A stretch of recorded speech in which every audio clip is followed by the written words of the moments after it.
O vídeo de hoje é sobre o casarão mal-assombrado de Afonso Sardinha, que supostamente ele foi feito com vísceras humanas. Roda a vinheta. Mas antes de eu começar a contar, já vai dando like nesse vídeo e se inscrevendo no canal se não for inscrito para não perder nenhum vídeo.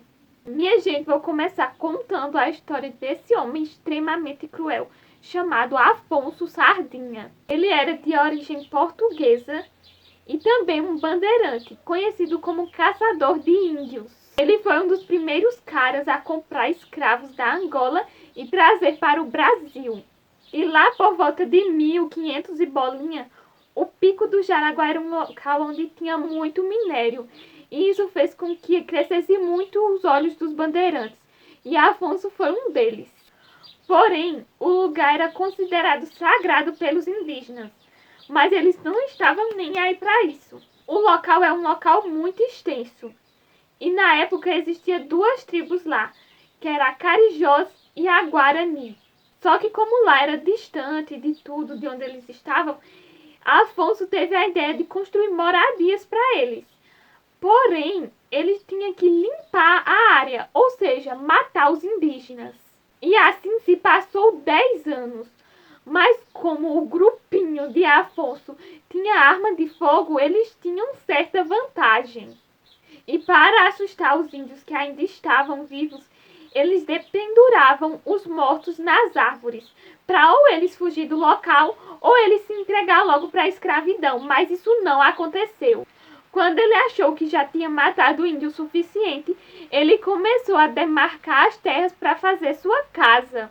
O local que ele fez a casa estava sendo o cemitério indígena.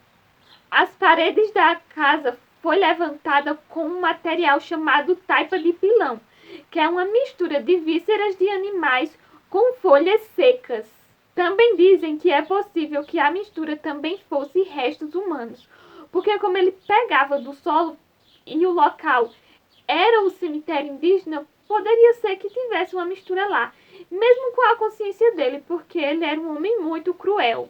A casa tem 21 cômodos e uma senzala. Suas paredes têm 80 centímetros de espessura e na senzala é 1,60 m de altura. Os escravos saíam da senzala e andavam por quilômetros até chegar no canto que era onde tinha o minério. E eles voltavam com aquelas peneiras cheias de barro, pedra e pedras preciosas para lavar num tanque chamado tanque de lavar ouro.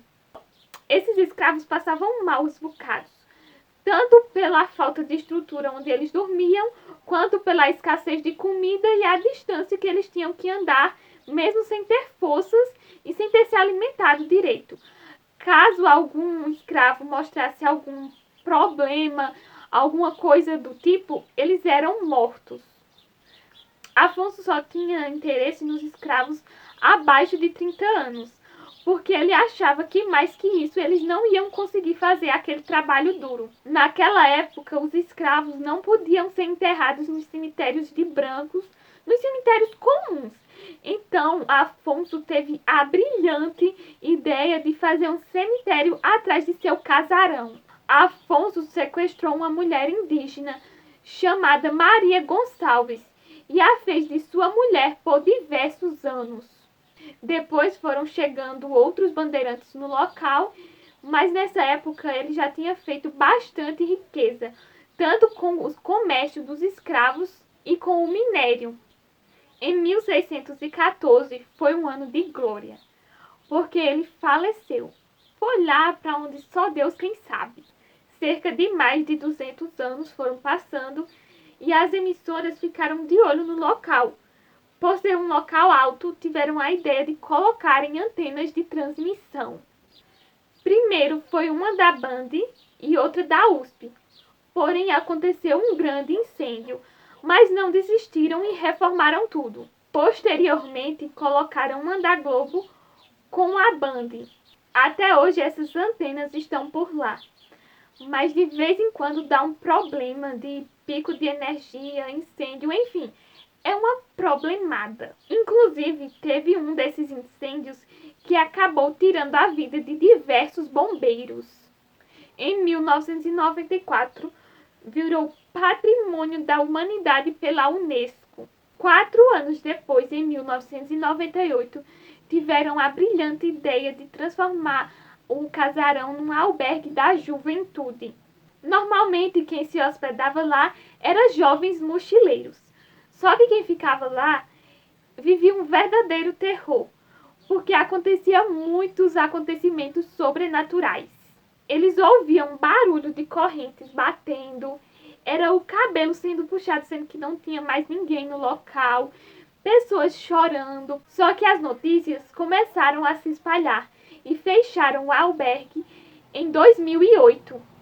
Só que sempre tinha vigias, funcionários naquele local, e todos odiavam aquele lugar, porque eles ouviam barulhos de folhas sendo pisadas, parecendo que vinha bastante pessoas para o local.